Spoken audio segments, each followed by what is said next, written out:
Good afternoon. Before I talk about Bill, or as a lot of our scouts sitting in front of me call him Scoutmaster Glenn, I want to address Bailey, Jackson, and Doran. Bailey, first you. Your dad and I will talk about your ventures at UT, and as we discussed earlier today, that Aggie would even wear burnt orange, which was pretty amazing to us. But he did it in your honor. And one of the things he would always tell me was that my little girl is growing up too fast. And you know, the thing about it, Bailey, you'll always be his little girl.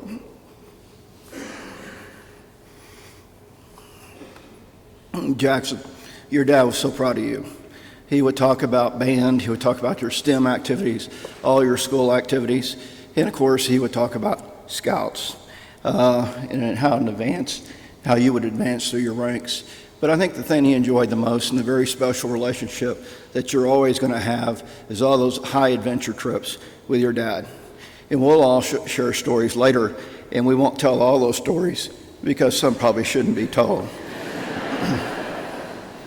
But one thing I remember, and I know your mom remembers, at Trent's Eagle Court of Honor, the one thing your dad said in his remarks was, "I cannot wait till father and son become Eagle Scouts."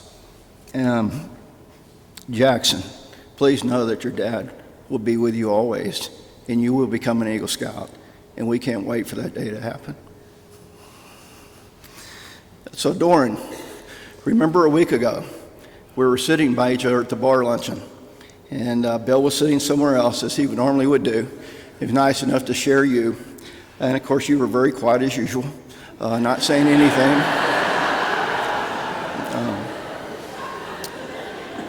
And one of the things I shared with you, I told you that Bill and I would always tell each other how we had married up and how lucky we were. And that's so true. But the important thing is, and I don't need to tell you, your dad, your husband, love you very much. I want to talk a little bit, shift, as the uniform would suggest, about Scouts a little bit. And our interim Scoutmaster, Andy Turpak, will also share some stories with you, I'm sure. I want to read to you something that Bill had written. It's actually his bio when he applied for the Boy Scouts of America's Wood Badge course. You actually had to apply for it. Not everybody's accepted, and it's a huge honor and something you go through. This is what Bill had to say. Bill entered the scouting program as a Cub Scout in Portsmouth, New Hampshire in 1967. His mom was the den leader. He had fuzzy but fond memories of Cub Scouts. He crossed over in 1970 and became a tenderfoot with Troop 104 in Okinawa. His dad was in the Air Force flying RC-135s at the time. Bill's summer camps were in the jungle, training areas of the Marine bases in northern Okinawa. He became a member of the Hindu Gotcha, means rising sun, lodge of the Order of the Arrow. His ordeal was on an abandoned airstrip from World War II. In 1972, Bill's troop attended the 50th anniversary of scouting in Korea. He sailed on an LST full of military equipment to Busan, Korea. He met scouts from all over Korea and had a great time. He hopped on a return flight in the cargo hold of a C-130. Bill grew up that summer. Scouting in Okinawa was a blast. As Bill says, you can only imagine what the tour permit looked like. In May of 1973, Bill joined Troop 499 in Bellevue, Nebraska, when his dad was transferred to Offutt Air Force Base in Omaha. Bill earned his Eagle rank in December of 1973. As he says, there was lots of corn and hot scout camps.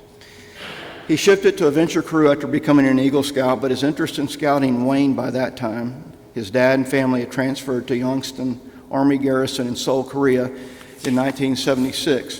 From 1976 through 2007, Bill took a walkabout from the scouting program, but not its principles.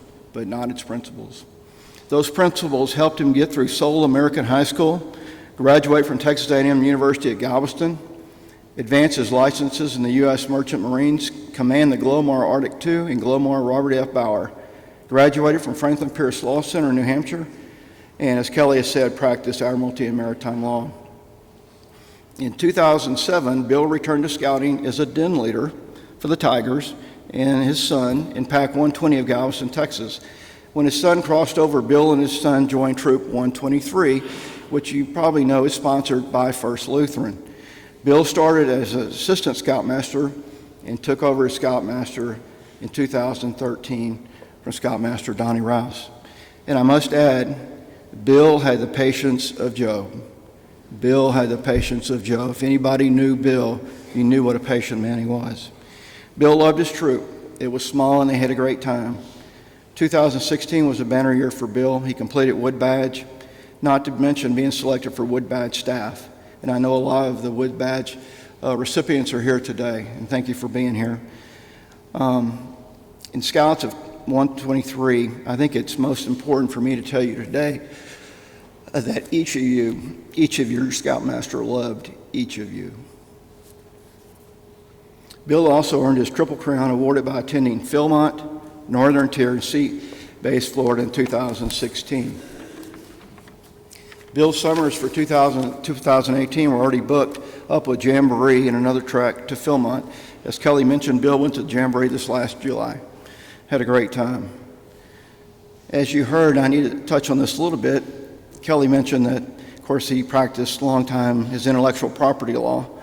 And as he says, yes, I was a patent attorney for Royston and Razor. As a fellow lawyer, I always found Bill to be professional and committed and charitable. I know it sounds weird to say a lawyer can be charitable, but Bill Glenn was charitable. And as he taught classes as an adjunct at Texas A&M University at Galveston, he was very proud to return it back to his alma mater.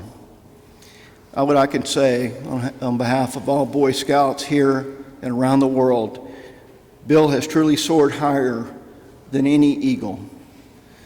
Now, for all those of you that have ever been attached to Scouts, Boy Scouts or Girl Scouts, I'd like you to do me a favor and do this for Doran, Bailey, and Bill, and the whole family, Jackson.